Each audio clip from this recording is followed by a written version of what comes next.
കോഴിക്കോട് നിന്ന് വന്നിട്ടുള്ള ഒരു കത്താണ്. ഒരു മുസ്ലിം സമുദായത്തിൽപ്പെട്ട ഒരാളാണ് ഞാൻ എന്ന് പറഞ്ഞിട്ട് ഒരു പെൺകുട്ടിയാണ് കത്ത് അയച്ചിട്ടുള്ളത്. ഒരു സുഹൃത്തായ പെൺകുട്ടിയുടെ വിവാഹത്തിന്റെ പൊരുത്തൊക്കെ നോക്കുന്നതിനായിട്ട് ഒരു ജോത്സ്യനെ സമീപിച്ചു. കൂടെ ഞാനും പോയി.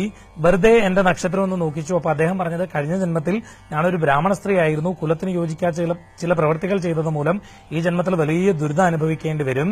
പ്രായച്ചിത്തം ചെയ്യണമെന്ന് പറഞ്ഞു. പിന്നെ പറഞ്ഞൊന്നും ഞാൻ കേട്ടില്ല. 3 മാസമായി ഞാൻ ആകെ തകർന്നിരിക്കുകയാണ്. നിസ്കരിക്കാറില്ല. ഹിന്ദുക്കളെ പോലെ ഇറച്ചിയും മറ്റും കഴിക്കാറില്ല. ഹിന്ദുക്കളെ പോലെ ഇറച്ചിയും മറ്റും കഴിക്കാറില്ലാത്ത സ്വഭാവം ഉണ്ടെന്നാണ്. ക്ഷേത്രത്തിലും മറ്റും പോവുകയാണ്. രാമായണവും ഭാഗവതവും ഒക്കെ വാങ്ങിവെച്ചു. എന്റെ ഭർത്താവ് അടുത്ത മാസം വിദേശത്ത് നിന്ന് വരും. അദ്ദേഹം ഇത് അറിഞ്ഞാൽ എന്നെ ഉപേക്ഷിക്കും. ഞാനിപ്പോൾ ഒരു ഹിന്ദുവിനെ പോലെയാണ് ജീവിക്കുന്നത്. എന്ത് ചെയ്യണമെന്നൊരു എത്തും പിടിയില്ല എന്നൊക്കെ പറഞ്ഞിട്ടാണ് ഒരു കുട്ടി കത്തയച്ചിട്ടുള്ളത്. കുഞ്ഞെ, ഹിന്ദുവിനെ പോലെയാണ് ജീവിക്കുന്നത് എന്ന് പറഞ്ഞാൽ ആദ്യം ഒരു മറുപടി പറയാം. ഹിന്ദു എന്ന് പറയുന്ന ഒരു മതമൊന്നുമല്ല. ഹിന്ദു എന്ന് പറയുന്ന ഒരു സംസ്കാരമാണ്. അല്ലാതെ അത് മതവുമായി ബന്ധമുള്ള കാര്യമൊന്നുമല്ല. മതത്തിന്റെ വാലിലൊന്നും കെട്ടാൻ വേണ്ടി നോക്കണ്ട.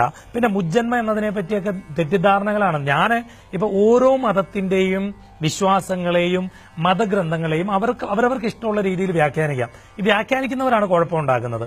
മുജ്ജന്മത്തെ പറ്റിയും പിൻജന്മത്തെ പറ്റിയും ഞാൻ വ്യാഖ്യാനിക്കുന്നത് എന്റെ അഭിപ്രായമാണ്.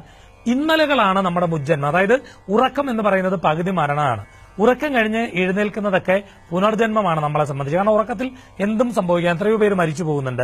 പകുതി മരണമാണ് ഉറക്കം. ഇന്നലെ നമ്മൾ ചെയ്ത എന്തെങ്കിലും കുഴപ്പങ്ങൾ ഇന്ന് അനുഭവിക്കുക എന്നുള്ളതിനെയാണ് ഈ മുജ്ജന്മവും പിജ്ജന്മവും എന്നൊക്കെ പറയുന്നത്. അല്ല മരിക്കുന്നതിന് മുമ്പും മരിച്ചതിന് ശേഷമുള്ള കാലയളവ് ഒന്നുമല്ല. നിങ്ങൾ അത്തരത്തിലുള്ള തെറ്റിദ്ധാരണകളൊക്കെ മാറ്റുക. നിങ്ങൾ വെറുതെ നിങ്ങളുടെ ജീവിതം കൊണ്ട് നശിപ്പിക്കരുത്. നിങ്ങൾ ഹിന്ദു മതത്തിലേക്കൊന്നും വരേണ്ടുന്ന കാര്യമൊന്നുമില്ല. ഇവിടെ മതപരിവർത്തനം ചെയ്യേണ്ട കാര്യമൊന്നുമില്ല. നിങ്ങൾ നിങ്ങളുടെ മതത്തിൽ നിന്നുകൊണ്ട് മറ്റു മതങ്ങളെ കൂടെ മനസ്സിലാക്കാൻ ശ്രമിച്ചാൽ മതി. അല്ലാതെ ഈ മതം എന്ന് പറയുന്നത് അഭിപ്രായം മാത്രമാണ്. നിങ്ങൾ മുസ്ലാം മതത്തിൽ നിന്ന് ഹിന്ദുവിലേക്ക് വന്നു എന്ന് പറഞ്ഞ് നിങ്ങളുടെ വേറെ കാര്യങ്ങളൊന്നും മാറുന്നില്ല. എല്ലാം ദൈവം തന്നെയാണ്.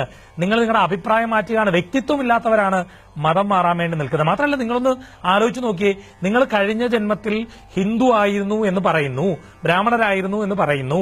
ആ കുലത്തിന് യോജിക്കാത്ത പ്രവൃത്തി ചെയ്ത മൂലമാണ് ഇപ്പോൾ നിങ്ങൾ ദുരിതം അനുഭവിക്കാൻ വേണ്ടി പോകുന്നത് എന്ന് പറയുന്നു.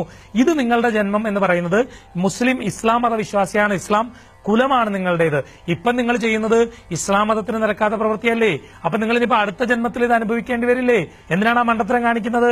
അതുകൊണ്ടേ ഭർത്താവും ഒക്കെ ആയിട്ട് നല്ലതുപോലെ ജീവിക്കാൻ വേണ്ടി നോക്കൂ. ഭാഗവതവും രാമായണവും ഒന്നും വീട്ടിൽ മേടിച്ചു വെച്ചു എന്ന് പറഞ്ഞിട്ട് ഹിന്ദു ആകുന്നില്ല. അതൊരു നല്ല സംസ്കാരമാണ്.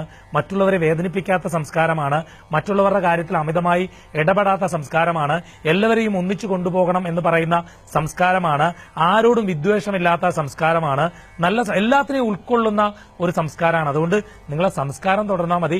നിങ്ങൾ നിസ്കരിക്കണം. ഹിന്ദു ഇറച്ചി കഴിക്കില്ല എന്ന് പറഞ്ഞാൽ ഞാനൊക്കെ ഇറച്ചി കഴിക്കുന്ന ആളാണ്, ഞാൻ ഹിന്ദു അല്ലേ? അപ്പൊ വെറുതെ അങ്ങനെയുള്ള കാര്യങ്ങളൊന്നും പറയാണ്ടിരിക്കുക. നിങ്ങൾ നിങ്ങളുടേതായ ഒരു സംസ്കാരത്തിൽ നിന്നുകൊണ്ട് നിങ്ങളുടെ മതത്തിൽ വിശ്വസിച്ചുകൊണ്ട് ഹിന്ദു മത ഗ്രന്ഥങ്ങൾ പഠിക്കുക. അതാണ് ചെയ്യേണ്ടത്. തിരിച്ചെല്ലാവരും അങ്ങനെ ചെയ്യുക. അല്ലാതെ മതപരിവർത്തനമല്ല, മനപരിവർത്തനമാണ് വേണ്ടത്. മുജ്ജന്മവും പുജ്ജന്മവും ഒന്നുമില്ല. നിങ്ങൾ ഈ ജന്മത്തെ ഇസ്ലാമാണ്. അതിലങ്ങ് വിശ്വസിച്ചാൽ മതി.